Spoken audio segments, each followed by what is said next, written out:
Eu vou orar para a gente iniciar. O texto de hoje é com base em Isaías, um livro denso, mas eu vou tentar resumir, tá? Então vamos orar. Senhor, graças te damos pela tua palavra, Senhor. Graças eu te dou também por todos os mestres de ontem, de hoje que tive, que me fizeram entender a tua palavra de forma mais clara, Senhor. Usa-me, Senhor, para que eu possa me fazer entendida também neste momento. É no nome de Jesus que te pedimos. Amém. Então vamos começar, né? Aí tem a página inicial da nossa OBD. Tentar passar aqui a tela. Essa é a capa da nossa revista. Hoje eu estou mais familiarizada, né? Eu já vi que ali eu posso enxergar. Não enxergo tudo, mas dá para ver a tela, que na outra lição eu nem me liguei muito nisso. Então, a gente tem aí a segunda tela com a capa da nossa revista. Cristo revelado e anunciado no Antigo Testamento é tudo sobre Jesus. A Bíblia tem como tema central Jesus. A nossa lição de hoje tem como tema central Jesus. E na lição de hoje a gente vai até trazer um pouco à mente lições anteriores, que a gente já viu, a 1, a 2, a 3, a 4, um pouquinho. A gente relembra um pouquinho do que a gente já visualizou. A página 3, opa, passei demais. Vamos voltar. Ela traz o sumário com os tópicos todos, os que a gente já viu e os que a gente ainda vai ver. São 13 lições ao todo. A gente já está mais da metade do caminho, não é? Hoje a gente vai ver a lição 9, que é Jesus, o servo sofredor. A lição de hoje tem o texto em Isaías e a lição seguinte também tem outro texto com base em Isaías. Aí o tema dela, bem grande, Jesus, o servo sofredor, e o texto base, que é Isaías 52:13 até 53:12. Antes de ler o texto, eu queria passar para vocês algumas curiosidades, que eu nas minhas buscas internauticas e em Bíblias comentadas, achei que eu acho que se faz interessante nesse momento. Primeiro, a autoria, né, do texto, que leva o nome do próprio autor, que foi o profeta Isaías.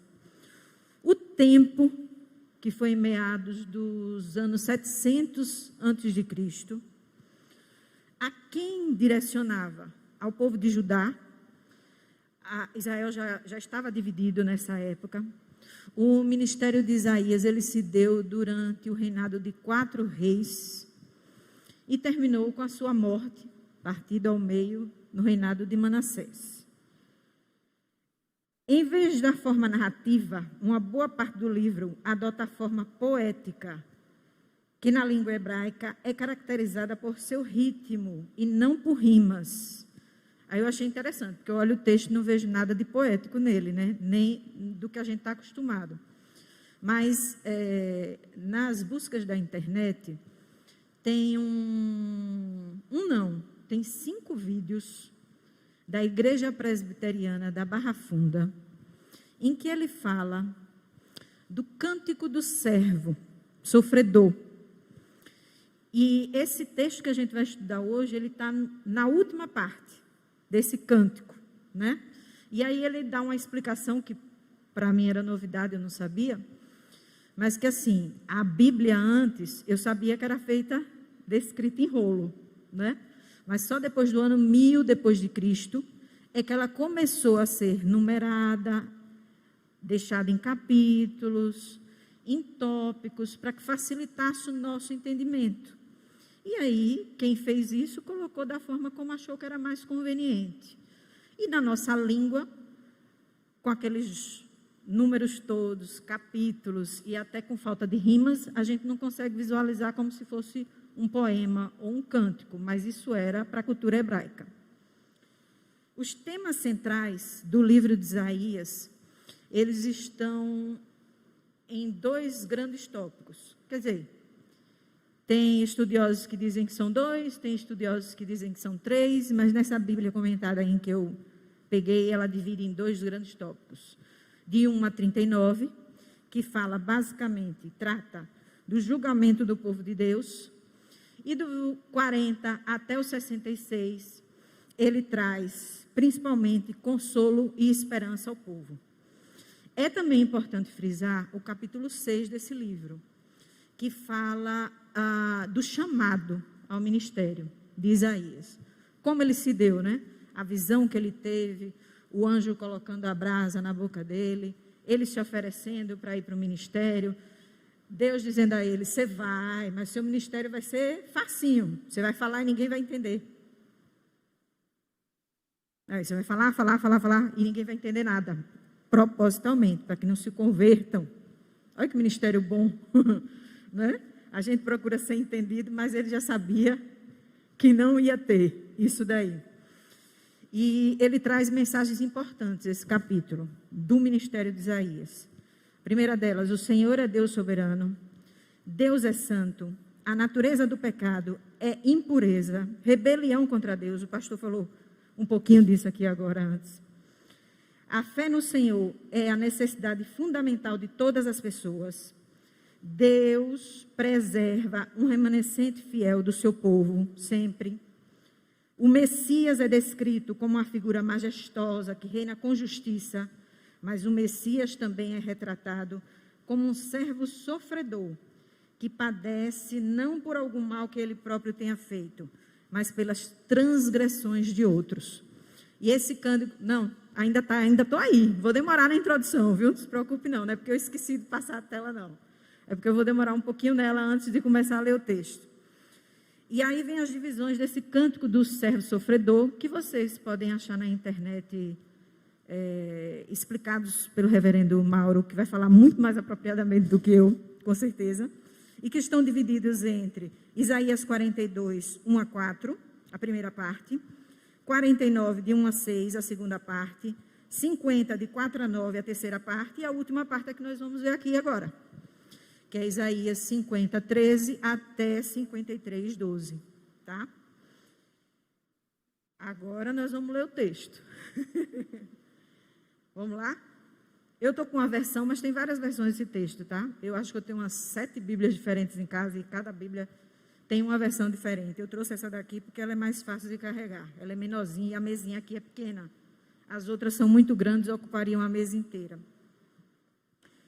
Eis que o meu servo procederá com prudência, será exaltado e elevado e muito sublime. Como pasmaram muitos à vista dele, pois o seu parecer estava tão desfigurado, mais do que o de outro qualquer, e a sua figura mais do que a dos outros filhos dos homens. Assim borrifará muitas nações, e os reis fecharão as suas bocas por causa dele, porque aquilo que não lhes foi anunciado verão, e aquilo que eles não ouviram entenderão. Quem deu crédito à nossa pregação? E a quem se manifestou o braço do Senhor? Porque foi subindo com um renovo perante ele, e como raiz de uma terra seca, não tinha beleza nem formosura. E olhando nós para ele, não havia boa aparência nele, para que o desejássemos. Era desprezado e o mais rejeitado entre os homens, homem de dores e experimentado nos trabalhos. E como um de quem os homens escondiam o rosto, era desprezado, e não fizemos dele caso algum. Verdadeiramente, ele tomou sobre si as nossas enfermidades, e as nossas dores levou sobre si. E nós o reputávamos por aflito, ferido de Deus e oprimido. Mas ele foi ferido por causa das nossas transgressões e moído por causa das nossas iniquidades. O castigo que nos traz a paz estava sobre ele, e pelas suas pisaduras fomos sarados. Todos nós andávamos desgarrados como ovelhas. Cada um se desviava pelo seu caminho, mas o Senhor fez cair sobre ele a iniquidade de todos nós. Ele foi oprimido e afligido, mas não abriu a boca. Como um cordeiro foi levado ao matadouro, e como a ovelha muda perante os seus tosqueadores, assim ele não abriu a sua boca. Da opressão e do juízo foi tirado. E quem contará o tempo da sua vida? Porquanto foi cortado da terra dos viventes, pela transgressão do meu povo ele foi atingido. E puseram a sua sepultura com os ímpios, e com o rico na sua morte, ainda que nunca cometeu injustiça, nem houve engano na sua boca. Todavia, ao Senhor agradou moê-lo, fazendo-o enfermar. Quando a sua alma se puser por expiação do pecado, verá a sua posteridade, prolongará os seus dias, e o bom prazer do Senhor prosperará na sua mão. Ele verá o fruto do trabalho da sua alma, e ficará satisfeito com o seu conhecimento. O meu servo, o justo, justificará muitos, porque as iniquidades deles levará sobre si. Por isso lhe darei a parte de muitos, e com os poderosos repartirá ele o despojo, porquanto derramou a sua alma na morte, e foi contado com os transgressores. Mas ele levou sobre si o pecado de muitos, e intercedeu pelos transgressores. Bom, o objetivo dessa lição de hoje é fazer com que a gente compreenda a dimensão do sofrimento de Jesus em favor do seu povo, entender como a morte de Jesus expia os pecados do seu povo e alegrar-se na gloriosa intercessão de Jesus em favor do seu povo. A lição, ela se detém em 3 tópicos que aqui a gente visualiza nesses aí, que é o sofrimento, a morte e a intercessão do servo.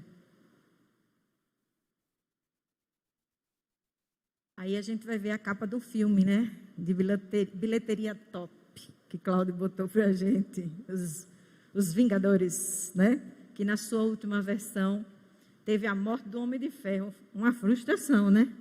Como morre no final, né? Mas ele morreu no final por uma boa causa. E aí é uma alusão ao que a gente vai ver hoje, tá? A revista, ela começa com umas perguntinhas capciosas. Logo de entrada ela diz assim: como pode o homem ser justo para com Deus? Pode o homem ser justo para com Deus? Aí ela faz outra pergunta: como podemos receber alguma coisa boa dele então, se todo mundo é mau? Como poderemos receber a salvação? Como pode o ímpio ser justificado dos seus pecados? Se todo mundo é mau, como é que vai ser isso, né? E aí a revista, ela começa desenrolando o texto em uma única forma em que isso pode ser feito, que é o que a gente vai desenvolver todo o tema da lição. Que ela diz aqui, ó, transferência de culpa. A gente já faz isso, né? Mas a gente faz isso no mau sentido. A gente faz uma coisa errada e a gente diz: mas a culpa não foi minha. Eu fiz isso porque fulano fez aquilo. Na primeira lição a gente já viu isso, quando da queda, né? Deus chamou Adão e ele disse: mas foi a mulher que o Senhor me deu. Aí chamou Eva e disse: mas foi a serpente, né? E a gente já tem mania de fazer isso, porque a gente não quer suportar a culpa e nem quer mudar, né, de atitude. Mas não é dessa transferência que a gente está falando aqui, né? Aqui tem uma parte no próprio texto que ele diz assim, na página, deixa eu ver que página é, para vocês acompanharem, quem tiver com a revista, na página 42. Ele diz assim, ó: parece que cada um de nós precisa de um bode expiatório. E que no Evangelho, e é no Evangelho que encontramos esse nosso bode expiatório, que a gente já viu em outra lição. Que lição foi que a gente viu isso? Vocês lembram? Qual foi a lição que a gente viu? Foi a lição número 4, né? Ela fala dos bodes expiatórios e da tipologia que se faz com a expiação desses animais no Antigo Testamento. Então, a gente está revendo aqui algumas outras lições que a gente já viu. No final da introdução da revista, ele tem um parágrafozinho que diz assim: no famoso cântico do servo sofredor, podemos ver como o sofrimento, a morte e a intercessão de Jesus são os fundamentos para a nossa total aceitação diante de Deus. O sacrifício dele foi feito de modo perfeito, cabal, conclusivo. No vídeo que eu estava assistindo da Igreja da Barra Funda, me chamou a atenção, eu gosto, porque assim, eu falo a gente, mas de mim especificamente. Quando tem aquela parte do Antigo Testamento, que fala de muita coisa, eu quero pular logo esse negócio, porque é bem complicadinho isso, e tem muita simbologia, né? Mas ele falou de uma forma muito clara, uma coisa que era comum na época. No Antigo Testamento, os sacerdotes eles tinham rituais contínuos diários, que eram do sacrifício. Se eu estiver errado, o pastor me corrige. O pastor está aqui bem olhando para mim, viu? Para ver se eu digo alguma coisa errada hoje. E ele tinha aquele ritual. Ele tomava banho de manhã, se limpava, se purificava, lavava a ovelha, o cordeiro, imolava. Aspergia o sangue em cima da tampa da Arca da Aliança, que se chamava propiciatório. E ali se simbolizava, né, aquela expiação da culpa, do pecado, que era contínuo, né? Todo dia a gente peca. Então, ele fazia isso todos os dias, 2 vezes ao dia, de manhã e de tarde. Todo dia, todo dia, todo dia, todo dia, tipificando o que seria conclusivo com a morte de Jesus, que era o Cordeiro perfeito, sem mácula, sem mancha, sem pecado algum, que voluntariamente se ofereceu para morrer em meu lugar e em seu lugar. Né? E tem uma coisa que é importante também aqui. A gente está fuçando muita coisa na internet, o pastor falou anteriormente sobre algumas coisas que a tecnologia nos oferece de bom e de ruim antes, né? E é importante a gente ter cuidado mesmo no que a gente vai ver, né? Você bota lá Isaías 53 e aparece uma ruma de coisa, de uma ruma de gente, de uma ruma de lugar, né? Falando o que a gente pensa e falando coisas também que são totalmente contrárias àquilo que a gente acredita. Então, é importante sempre ter aquele parâmetro, né? Dos 5 pilares da reforma, né? Fomos salvos pela graça, pela fé em Cristo Jesus, com base nas Escrituras, somente para a glória de Deus. Se não tiver dentro disso, feche a porta, pare de ver, né? Porque a gente usa muito esses artifícios hoje para economizar tempo, ao invés de estar lendo livros de 300 páginas, por exemplo, para saber sobre um determinado assunto. Aqui, gente, eu costumo falar dessas coisas porque eu não me considero uma professora, eu me considero um aprendiz. Então, eu costumo passar para vocês sempre, na sala, eu fazia isso, aquilo que me faz entender com um pouquinho mais de profundidade o texto, para que aquele que quiser em casa depois dar uma lida, se aprofundar mais um pouco, também o faça, né? Para que aprenda a manejar melhor a palavra a cada dia. Então, aí foi a nossa introdução. E agora, a gente vai entrar nos 3 pontos da lição. Sim, desculpe. Antes disso, a lição em uma frase. A obra sacerdotal de Cristo, tanto quanto ao sofrimento, como aquele que oferece o sacrifício, é perfeita. Somos salvos por meio do seu sofrimento, sua morte e sua intercessão. E agora sim, o primeiro tópico, o sofrimento do servo. O que é que difere o sofrimento de Jesus daquele suportado por outras pessoas? Outras pessoas sofreram. Não foi antes de Cristo, até depois também. Qual a diferença entre elas? O sofrimento de Cristo faz parte da salvação dos eleitos de Deus.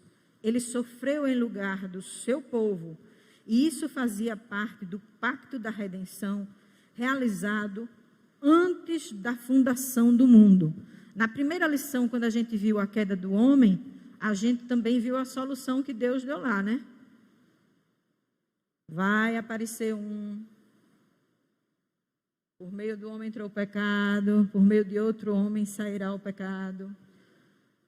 Ele ferirá o calcanhar e o homem ferirá a cabeça. Então, já tinha uma promessa, né? É uma junção, as coisas vão se ligando, os textos vão se ligando. Ele sofreu em lugar do seu povo, e isso fazia parte do pacto da redenção. O sofrimento... Opa! Consegue passar?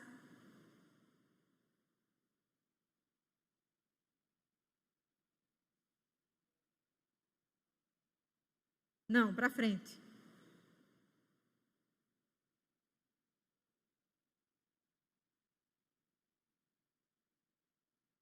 Aê. O sofrimento também é baseado em alguns textos aqui na revista, que eles vão do Antigo Testamento ao Novo Testamento. Se você pegar qualquer Bíblia comentada, ela faz um paralelo desse texto que a gente está lendo e que Isaías faz com uma perfeição, como se ele estivesse visualizando mesmo, como se ele fosse testemunho ocular. E aí a gente vê esses paralelos em textos grandes dos evangelhos todos. Em Mateus, em Marcos, em Lucas, em João. Inclusive, alguns deles são mencionados naquela sugestão de devocional diária que a gente tem na própria revista, tá? Então, aqui a gente coloca alguns desses textos, né? Antigo e Novo Testamento. Aí o primeiro texto ele mostra Gênesis 3:15, anunciando o sofrimento de Jesus. Tu lhe ferirás o calcanhar, conforme vimos na lição 1. O Antigo Testamento prevê o suplício, o martírio de Cristo, que é tipificado por meio do sofrimento dos animais sacrificados, como eu falei, que a gente já tinha visto em lições anteriores. Aí aqui tem a lição 3, que eu até marquei a página para a gente ler um pouquinho, que é a página 14. Se vocês estiverem com a revista aí, vocês podem acompanhar também.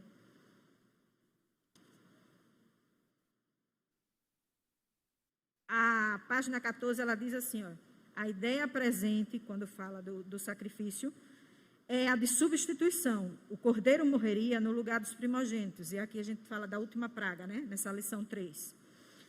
Aquele seria, na verdade, um sacrifício substitutivo. Aí ele menciona mais à frente outra coisa a respeito disso. A celebração da Páscoa deixou de ser uma celebração familiar e passou a celebração conjunta no tabernáculo e depois no templo. O cordeiro ficava amarrado em uma estaca das 9 da manhã às 15 da tarde, quando finalmente era imolado. Quando o sumo sacerdote terminava de imolar o cordeiro, ele dizia, está consumado. Exatamente a declaração do Senhor Jesus na cruz. Estava feito o sacrifício. A gente viu isso na lição 3. Na lição 4, página 17, a gente também tem uma menção. E aqui a necessidade da expiação, né, que é vista em Levítico. Tem um parágrafo que diz assim, neste dia, o sumo sacerdote precisava primeiro purificar a si mesmo e só depois poderia entrar no Santo dos Santos. Ele deveria tomar um novilho e sacrificá-lo como oferta pelo pecado dele e de toda a sua família. Ele também deveria tomar o incensário cheio de brasas, com 2 punhados de incenso aromático, e acendê-lo diante do Senhor, para que a nuvem do incenso cobrisse o propiciatório e assim não morresse. Em seguida, deveria pegar o sangue do novilho e aspergi-lo com o seu dedo sobre a frente do propiciatório por 7 vezes. Desse modo, Arão faria expiação por si próprio, para poder atuar como representante do povo diante de Deus. Qualquer equívoco ou omissão significaria a morte instantânea. Então, a gente vê se repetindo o ensinamento do que a gente viu em outras lições também, nessa lição aqui. E esse texto de Isaías, ele é visto como crucial para o entendimento da nossa fé cristã, né? Entender o que se passa aqui significa aceitação de que Cristo é o único caminho, que é o Salvador pleno, que Ele é a única forma de termos acesso a Deus. Então, ele traz base para um monte de doutrinas que a gente acredita, tá? Vamos seguir. Ainda tem outros textos. Mateus, deixa eu ver se estou enxergando, 27, 12. Jesus, sendo acusado pelos principais sacerdotes e pelos anciãos, nada respondeu. E tem outro texto no Velho Testamento, Isaías 53, 7, que fala basicamente a mesma coisa. Ele foi oprimido e humilhado, mas não abriu a boca. Voluntariamente ele se ofereceu. Outro texto, Mateus 27, 20. Cuspindo nele, tomaram o caniço e davam-lhe com ele na cabeça. No Antigo Testamento, Isaías 52, 14. Seu aspecto estava muito desfigurado, mais do que o de outro qualquer, e a sua aparência, mais do que a dos outros filhos dos homens.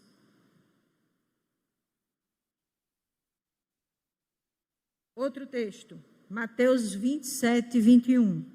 Jesus foi preterido em favor de um assassino.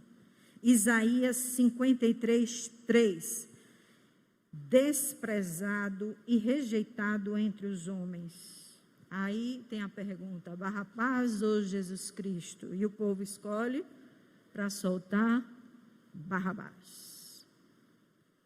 Ainda sobre o sofrimento do servo, outro texto. Deus meu, por que me desamparaste? Em Marcos 15, 35. Aí pulei. E outro texto em Salmo 22, 1. Também testifica isso. Jesus sofreu vários tipos de sofrimento. O físico, que se via nitidamente pela sua aparência desfigurada, por todas as formas de tortura que ele sofreu. O moral, o psicológico e o espiritual. Ele sofreu todas as aflições possíveis em nosso lugar. Agora vamos falar um pouquinho da morte. Mas antes de falar da morte, eu me esqueci de falar uma coisa, né? É importante que nesse tópico aqui, passando do sofrimento para a morte, a gente entenda claramente que a morte de Jesus não foi um acaso, viu? Não foi porque os anciãos queriam, ou porque a supremacia sacerdotal da época desejava se ver livre dele. Isso já estava planejado, foi um cumprimento das promessas, já estava no plano de Deus e era a única forma de salvar a humanidade. Então, não foi um acaso e não teve uma culpa específica. Aconteceu, ele estava na hora errada, no lugar errado. Já estava programado para acontecer, ele veio, ele se encarnou como homem com esta missão. A morte de Jesus, a morte do servo. Aí nós vamos ter mais texto. Deus derramará palavras sobre muitas nações. Um texto que está aqui na nossa lição. Deixa eu abrir. E aí tem uma observação embaixo, que eu não sei se eu vou conseguir ler, viu, minha gente? Ou se está nessa página. As muitas traduções falam de diversas formas do que seria isso. Ali tem um resumo, né, de uma fala de João Calvino. Deus derramará a sua palavra sobre muitas nações. Assim aspergirá muitas nações. Assim causará admiração às muitas nações. A lei dizia que o animal sacrificado deveria ser sem mácula, sem defeito, não poderia trazer em seu corpo nada que representasse a pecaminosidade humana, como a gente viu na lição 3. Somente porque viveu uma vida de perfeita obediência, sem pecado, Jesus tem toda a autoridade para aspergir com o seu próprio sangue os pecados daqueles que o Pai lhe deu como recompensa. O verbo aspergir mostra que o próprio Jesus é quem realiza essa ação. Isso quer dizer que, de forma voluntária, o próprio servo sofredor vai aspergir o seu sangue sobre muitas nações para a purificação dos seus pecados. E aí tem alguns textos que eu copiei aqui, porque eu sabia que eu não ia conseguir enxergar de lá para cá. Deixa eu ver se eu os acho aqui. A gente está na morte. Achei. Isaías 52:15, assim causará a admiração das nações. Esse eu já li, já também em outra parte. A morte vicária de Jesus veio trazer para o homem em guerra contra Deus. A morte vicária de Jesus veio trazer paz para o homem em guerra contra Deus. Ela uniu aquilo que estava separado pela nossa rebelião, pelo nosso pecado, pela nossa mácula em virtude da queda. E os textos a seguir falam disso. Justificados mediante a fé, temos paz com Deus por intermédio de nosso Senhor Jesus Cristo, em Romanos 5:1 e em Isaías 53:5. Ele foi traspassado pelas nossas transgressões e moído pelas nossas iniquidades. O castigo que nos traz a paz estava sobre ele, e pelas suas pisaduras nós fomos sarados. E tudo isso porque Jesus Cristo é sem pecado. Nós temos mais um texto aí.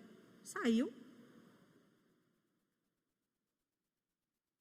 Apagou aqui a televisão.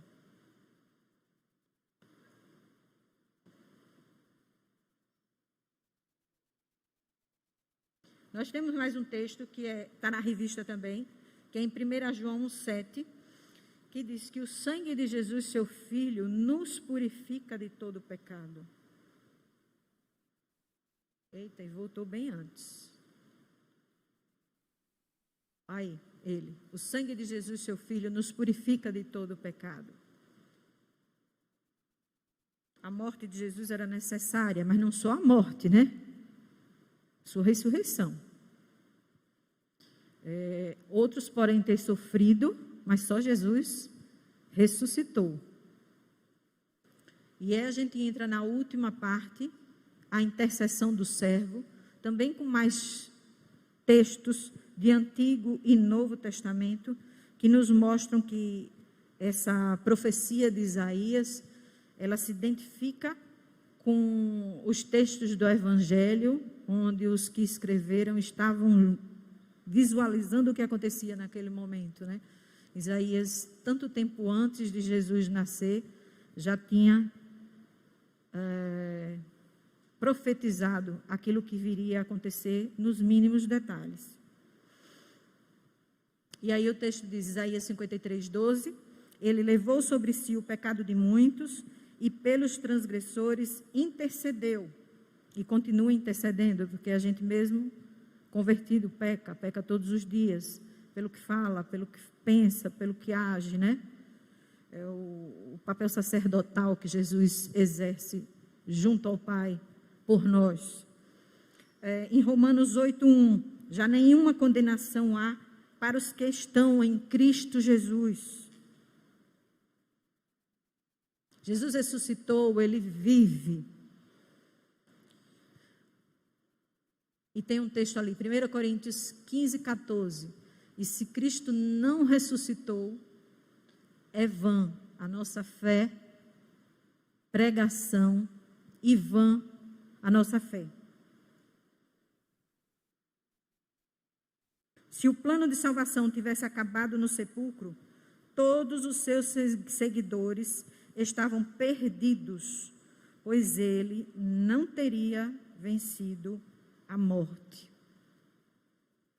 A conclusão dessa lição, ela nos traz algumas coisas importantes, para que não esqueçamos. A obra do servo do Senhor foi no lugar do seu povo, e ela foi realizada de modo cabal e perfeito. A gente não precisa mais de tipificação nenhuma. O caráter perfeito e vicário do sofrimento, morte e intercessão de Jesus nos dá a certeza de que a salvação existe, de que ela é real e está direcionada a todos aqueles pelos quais Jesus morreu. Jesus morreu a nossa morte para que pudéssemos viver a sua vida. Por isso, só o homem jamais poderia se salvar, pois havia necessidade de um sacrifício perfeito e eterno.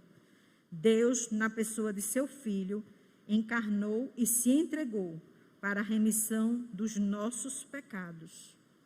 E a aplicação dela vem com algumas perguntas. O sofrimento, a morte e a intercessão de Jesus impulsionam você a amar a Deus e a sua palavra? O pastor falou disso aqui, né? Será que a gente não está fazendo essa mesma coisa que os falsos profetas, né? A gente diz que ama a Deus, mas diz, eu sou filho de Deus, Deus me dê coisa boa, né? E ficar cobrando só aquela parte boa da Bíblia, mas a gente não se empenha em oração, em viver piedosamente, em conhecer mais a palavra. Então é importante que a gente se examine, né? Você entende que tem o grato dever de viver para Deus e de servi-lo com todo o seu ser.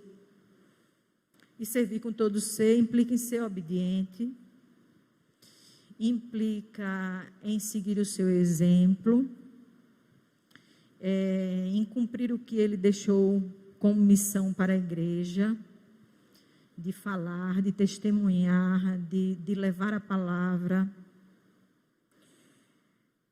Então, é importante que a gente se autoexamine mesmo e que a gente viva aqui, mas pensando nas coisas do alto e cientes de que não pertencemos a esse mundo, que aqui somos peregrinos, porque senão a gente se ocupa mais com as coisas terrenas do que com as que verdadeiramente importam no que dizem respeito ao que a gente diz acreditar.